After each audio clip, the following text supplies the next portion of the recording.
On Tampa. Welcome to our online interview this afternoon. Today we have Neil Gobioff from the Gobioff Foundation. We interviewed him once before, but we had technical difficulties and a lot's changed in the last 2 or 3 weeks. So we figured we'd have him back to talk to us about what's happening in the arts community. Neil, can you tell us about yourself and about your brother and about the foundation, please? Sure. So Neil Gobioff, I'm president of the Gobioff Foundation. Foundation was started in 2007 by my brother Howard Gobioff. He was an early employee of Google, and he used some of the funds from the Google from that he made at Google to start the foundation in late 2007, and he passed away in early 2008. Foundation fell to myself and my wife. We are the only members of the foundation, and so first thing we did is we looked at what he gave to as an individual. And that fell into 2 areas, and those were the arts and human rights and civil liberties. And so that's where we direct our giving. Great, thank you very much. Could you tell us a little bit about your personal background too? What was the art area that you were interested in and what you worked on? So sure. So I'd been involved in the Tampa theater community, specifically with job site theater as both as a writer, as a stage manager, as a soundboard operator since job site's first season. So that's kind of where my connection to the arts was. My wife's family, her brothers are artists. And so we were very connected into the arts, and the arts here in Tampa were very dear and special to us. Outside of that, though, I was my background actually professionally was actually I was a software developer. Oh wow, I didn't even know that.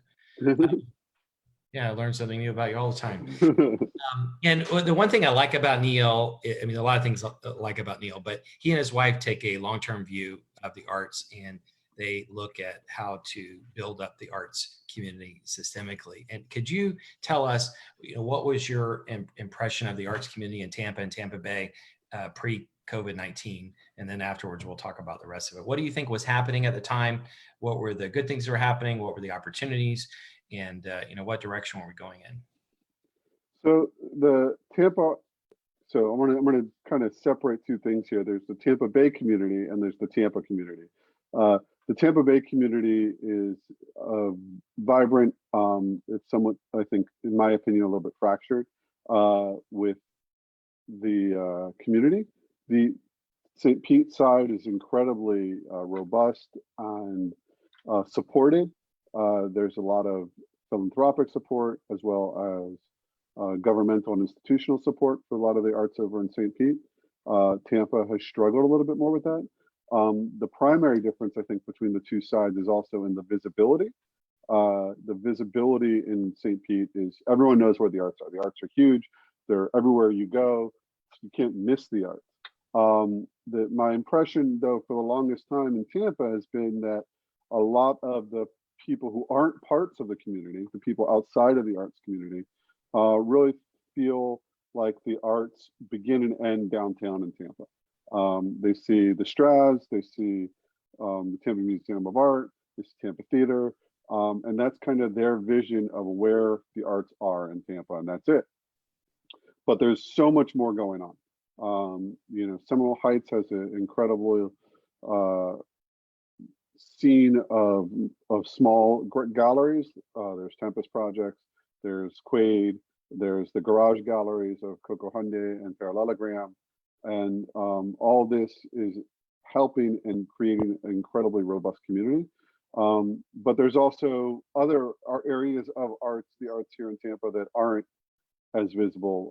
There's plenty of artists that still operate, I should say, out of Ybor, which for a long time was a great art scene when I first moved here to Tampa 25 years ago. And then it kind of became a little more commercial before it's starting to, I think, get back to being an art scene. Great, and there's so much that we could talk about with you. Yeah, thanks for bringing it up and for all your leadership. Just for anybody who's logging in, this is Neil Gobioff from the Gobioff Foundation.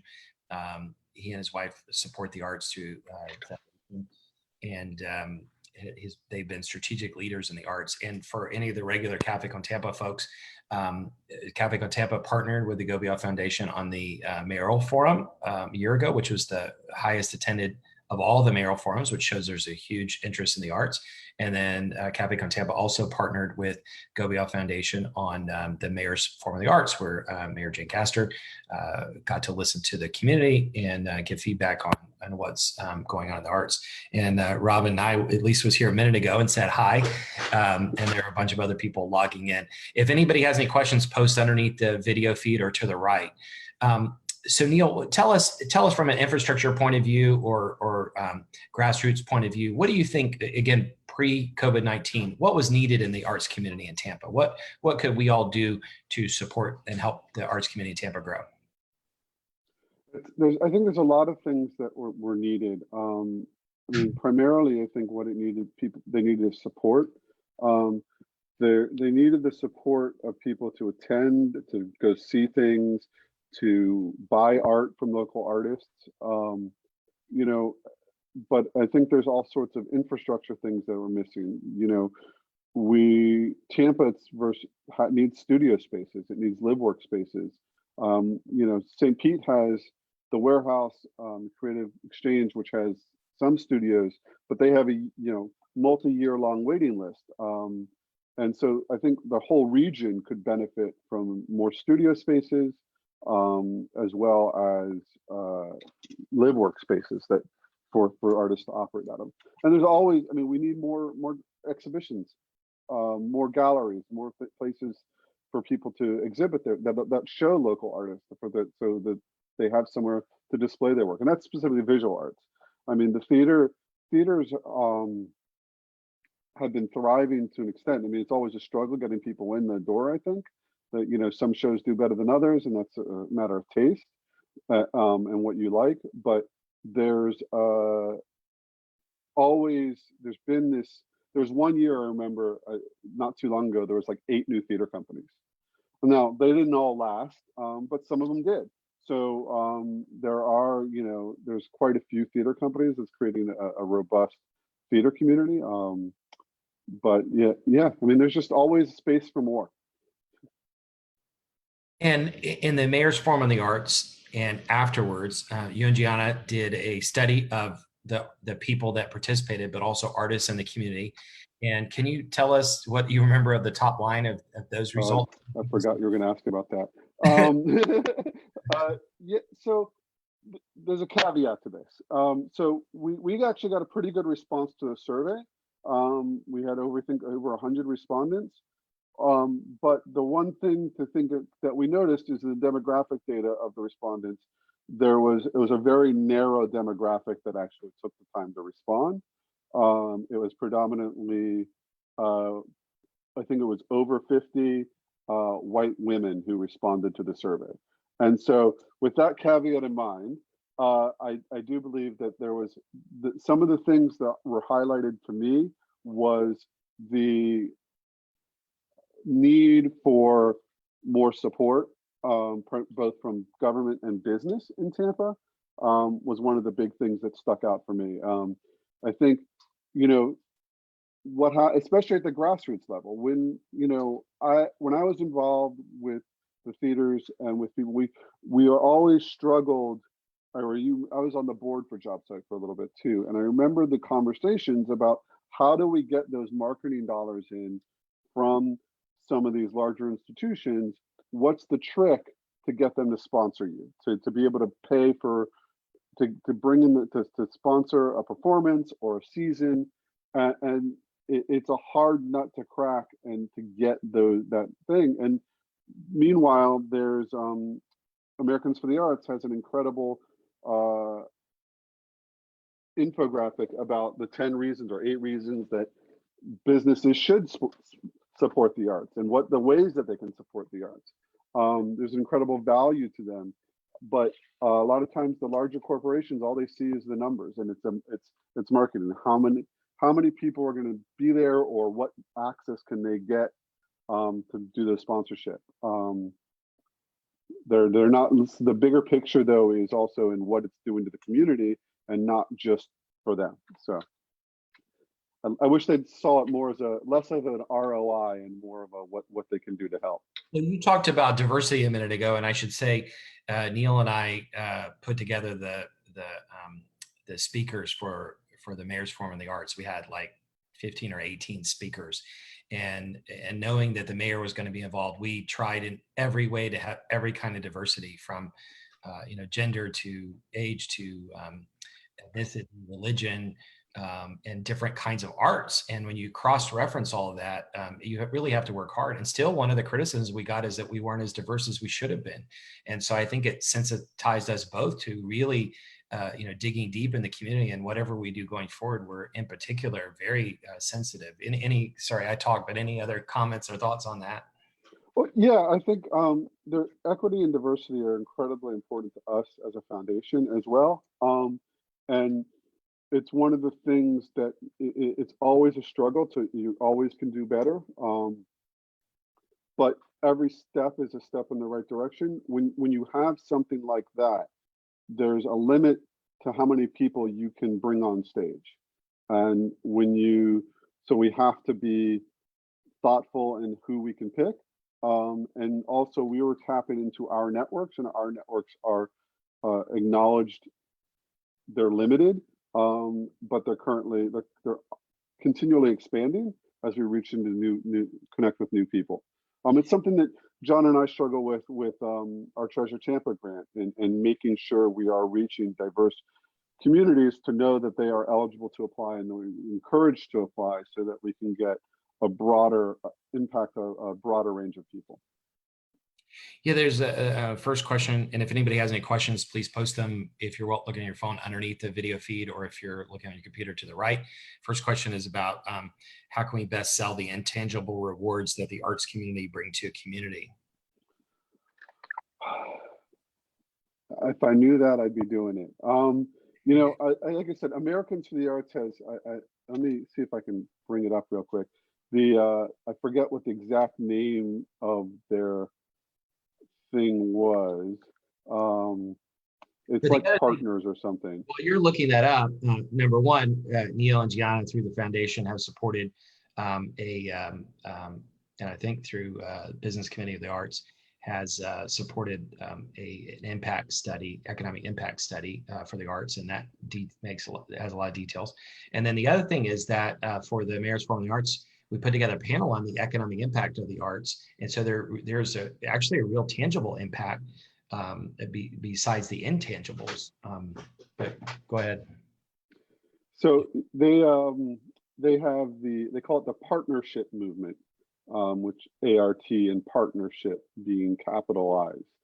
And so they actually have a website, partnershipmovement.org, which has, like I said, it's the 8 reasons why to partner with the arts. The first one is cultivate diversity and empathy, amplify skills. These are some of the things that you talk about all the time, Bill. Amplify skills, drive innovation, enliven the workplace, advance civic and social priorities, and enrich community life, show gratitude. So there's all sorts of ways, and it's a great resource on their website about ways to do that. But one of the great ways. Go ahead. No, one of the great ways we have to promote the arts now is that what have people been doing for the last 2 months sitting at home? You can very much can't go outside, so most of the people enjoy the art zone. So video games, listening to music. Your mic's getting messed up a little bit there. Oh, now I can't hear you. Not at all. Oh, there you go. Okay, I had to turn volume up. You got really soft. Okay. There we go. Now it's loud again. Yeah. So what I was saying is, people in the last 6 weeks, people have been enjoying the arts in all different forms. If you're reading a book, listening to music, watching a movie, watching TV, playing video game, all that is the arts. Yeah, and it's interesting to watch how all the different nonprofit organizations are pivoting to offer content online, whether it's exhibitions that they highlight and do a curator tour, or there's performers, or connecting and new ways of connecting with their audience.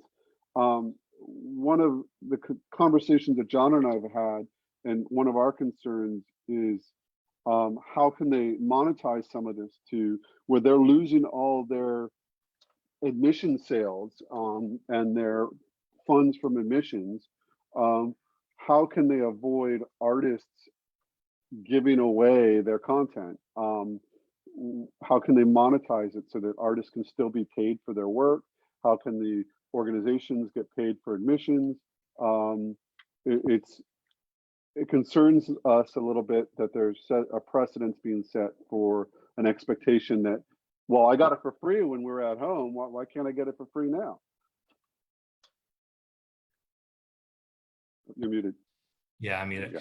so and then coming back to live performances, I don't know when we're going to be allowed to do that, but if we're 6 feet apart or at 25% capacity, I don't know how the theater groups are going to survive that. Well, I don't think theaters are going to open up right away. I think the museums now are allowed to open up at a lower capacity as of today in Florida.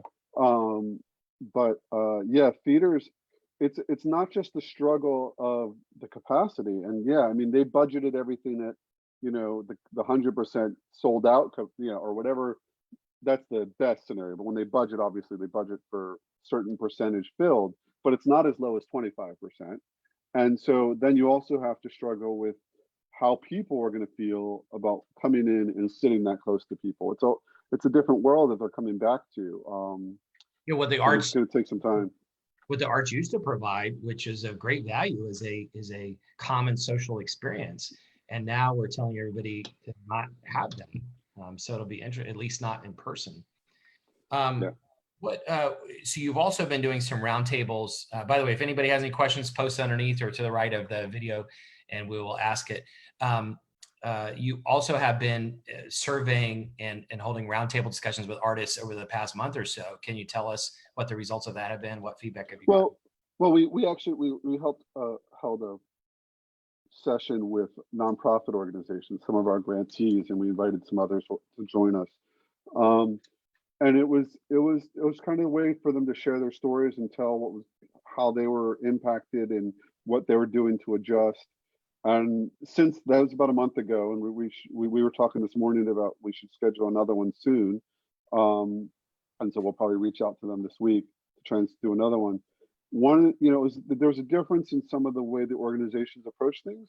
There was definitely, like, the large organizations, they were a little more able to weather a longer period, but at the same with what they had and paying employees.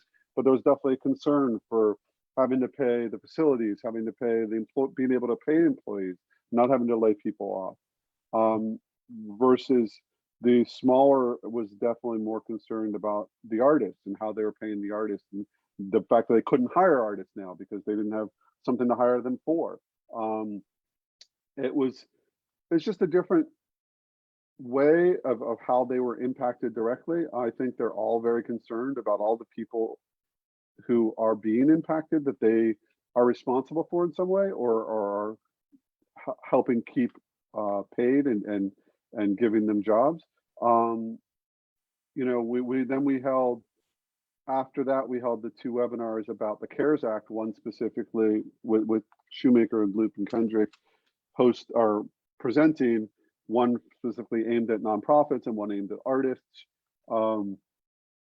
And the questions it was concerning. And, most of that's already been out there in the news about, a lot of them were having trouble even getting a bank to being willing to give them apply for the CARES Act, or for the loans through the CARES Act, because they needed to have an established account, and then they had to have the right kind of account. And so, and it was back when we had that, there was still a lot of confusion. And then to find out a lot of it went to larger organizations was pretty disheartening. And part of this goes back to capacity building in the arts community. And through my day job, Tucker Hall, and with the Gobioff Foundation, we sponsored a roundtable at the Tampa Museum of Art to bring together 100 and something artists to talk about what they needed, what they were interested in. And part of what you're talking about is the business of the arts. Can you tell us what feedback you heard there, and what other capacity building things you think the grassroots arts community needs? Yeah, I think one of the things, it goes back to space is one of it, and places to show their work, whether it's performance based or visual arts, or they all need somewhere to show the art. Without somewhere to show it and somewhere they can charge admission or sell their work, it doesn't matter. They can produce all they want, but if don't have somewhere to sell it to someone, then they can't make a living doing it. I think that was a great opportunity. And I know there was another one scheduled that unfortunately got postponed because of COVID-19. But one of the greatest things about that was, I think all these artists got together in a room, which hadn't happened in Tampa in a long time, and started conversations. I think that's something that needs to happen regularly. And because there were different artists from different communities, like there were some of the Ybor artists and people from Summer Heights and people from over here, and even some, I think, from Pinellas that came over, that were now talking, that didn't know each other existed, basically. And I think that's incredibly valuable, because like I was saying, I think there's a little bit of a fractured feeling in the community, and the more communication that can happen, the better everyone can help each other. And one of the problems that we had is trying to find a list of grassroots artists, right? I think the city has a list, maybe Tampa Museum of Art has a list. There are different organizations that have lists, and luckily, with several of these events that we've talked about, we were all able to partner. And now there's several Facebook pages. There's like Artists Tampa Bay, there's United Artists of Tampa Bay, and all these Facebook pages are critical to try to connect with the community. And what percentage of the community do you think we know about right now? If our list had 500 people on them, you think there are 2,000 that we don't know about, or what's the scale? Yeah, I think it depends on how you define artists. I mean, there's just so many areas of arts, and as far as professional artists or people who are working to make funds as artists, I think we're probably, I don't know when to throw out a number there, but I think we've got a significant chunk of that, because they're actively working to make funds and make a living with their art, and so they're seeking out opportunities and they're seeking out those connections. I think there's a huge number of artists, though, that do it on the side, where it's a side gig. They might sell something here or there, or that we're not connected to. And I think there's plenty of neighborhood arts people who work and do things inside their neighborhood with their community that aren't represented there. One of the things that I remember hearing, so when Jamie Bennett from Arts Place America, who spoke at our the launch for Treasure Tampa, he used to say that one of the resources that every single community has is artists. They may be the people who braid hair, the people who are singing in the choir. There are artists everywhere. It's just how broad of a definition is really, but all of those people matter, and we need to communicate, and they all need to connect and collaborate. Somebody asked the question, just as a follow-up, should there be a central register clearinghouse for artists, and who should own that? Where should that list be? I don't know. I think we've had this conversation a few times, and it would be great to have a support organization in Tampa. They have the St. Pete Arts Alliance over in St. Pete, and we have Hillsborough Arts Council, which has a list. I think the Arts Council's list is in need of some updating. The city of Tampa, I'm sure, has a list of people they connect with. As far as the central, it's I think the artists, that's up to the artists. It would be great if the artists would, I don't know, there's plenty of artists I think who wouldn't want to be on a central registered list. Let's put it that way. Okay. So also, I should say, since Robin Nye is watching, she's the public arts person for the city, and for disclosure, I sit on her committee, public arts committee, but she's had a lot of great ideas for a long time. And now she's got a mayor and the mayor's partner who are both really interested in the arts and collectors of the arts and patrons of the arts. And the great thing around the city was that everybody was talking about how the mayor went through and picked out all the best art to put in her office. And that was a great thing because it showed that the mayor was really interested in the arts, and that the city's art collection is important and valuable. And the mayor also took a tour with Robin of all the public arts projects in the community. And there are a lot of really exciting, I won't leak them, but there are a lot of really exciting projects on the horizon that Robin will be announcing over the next few months. Yeah, I'm excited for this year's Lights on Tampa. Yeah. And let's talk about the economic impact of the arts in the last couple of minutes that we're here. So, we talk about how in the future, software robots are quickly taking over process-oriented white-collar jobs, and our kids and their kids are going to need to be creative and disruptive if we're going to have jobs that are above and better than the AI, the artificial intelligence. And so I think we both think that the arts are really important to that. But we also heard at the Mayor's Forum of the Arts that several big companies have sold in the last couple of years, made billions of dollars for their owners. And one of them was represented on that panel. And he said, it's not just that people are best and brightest people want to live in a place that has art. It's that their passion is the arts. They work in their minds, they work part-time for our company, but when they're out of work, out of our office, their passion is at being deeply involved and engaged in the arts. And so we know that it's an economic engine. That company since sold for a bunch of money, made the people around a bunch of money. And it shows the value that the real economic value that the arts brings. Any other thoughts or comments on that? Yeah, I mean, I think the arts, for a company, they want the creative thinking, and they want the ways that artists can think outside. I hate to use this phrase because it's kind of cliche, but the outside of the box thinking, the way they think about and problem solve in unique ways, and they think of solutions that others might not, because they're always looking for new ways to do things.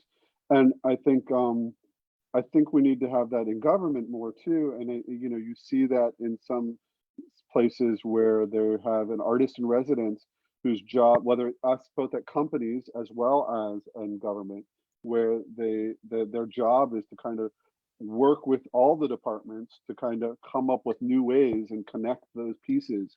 So where there may be one department, who's doing repairs on the roads, and it has to communicate something to a group of people in a certain way, they'll work with the artist in ways that they can communicate better, or ways that they need to gather information from the community better. And there's plenty of places around the country where this is done, and this is done very successfully. So I think that's part of it. I think that there's actually companies out there too. If you Google or do a search for artists in residence companies, there you'll find companies that actually have artists in residence, where the artist will spend 3-6 months in the company, both working with departments like that on actual projects, but also creating just like a regular residency. So we talked about the impact on companies and creativity and hiring and retaining the best and brightest. The other thing is, we know that the institutional arts groups are major economic engines. So the Dali Museum pumps lots of money into the economy as people are flying in from all over the world to see it. Other museums and activities do that. We know the Straz Center, around big shows like Hamilton, all the restaurants for several hours before are full. Afterwards, all the bars are full. But there's also the business of the arts. And tell a quick story. A couple of years ago, I was in St. Augustine, and I saw some watercolor paintings on the wall, and they were like $30,000 to $50,000. And I said, wow, these should be in a museum. Why aren't they? And the lady said, well, this artist has art in museums, like 26 around the world. And he also was a runner-up for I think it was the President Obama or Michelle Obama portrait. And I said, well, where's this artist from? And she said, Tampa.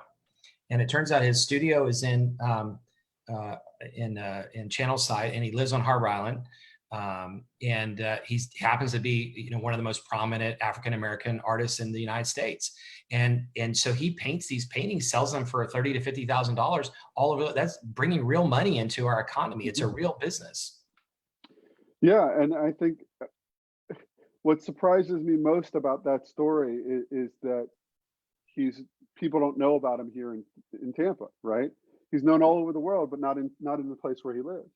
And I think that speaks more to the history of Tampa's view on the arts than anything else. And that's a little bit of the uphill battle that we were talking about earlier, about the visibility of the arts and the visibility of the resources and the talent and everything that is actually here now, instead of looking at where the art, so I say this all the time to people. It's like the impression for the longest time, the impression of the arts in Tampa has always been it's not good unless it comes from somewhere else.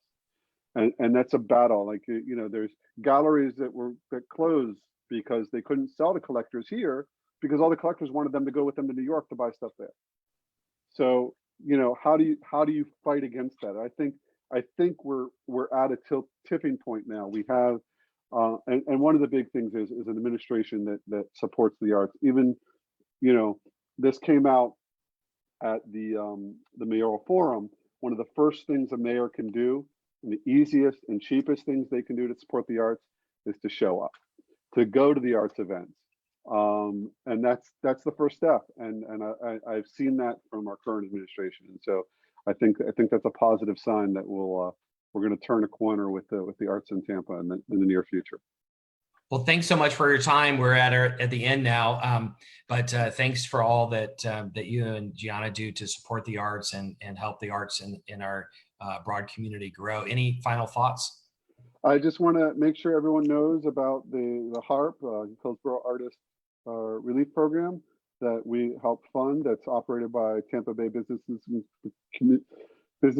for Culture of the Arts. It's at tbbca.org. It's $500 grants for artists who have been impacted by COVID-19 for helping them support their needs. These are grants, not loans. There is a similar program in Pinellas run by Pinellas Community Foundation. So please take advantage of those. We help support that as well. But there's that one. I don't know if they're still taking applications, but there are still funds available for the HARP here in Hillsborough. And if anybody is interested in the arts, or somebody who's interested in the arts and wants to be involved in leadership in the arts, please let us know. The organization that he just mentioned is run by a lady named Susanna Weymouth, and I happened to be at one of her events. She introduced me to Neil, and the contacts, connections, the collaboration, really are going to make this happen. So thanks so much, Neil, for coming on and all you do for the community. Thank you.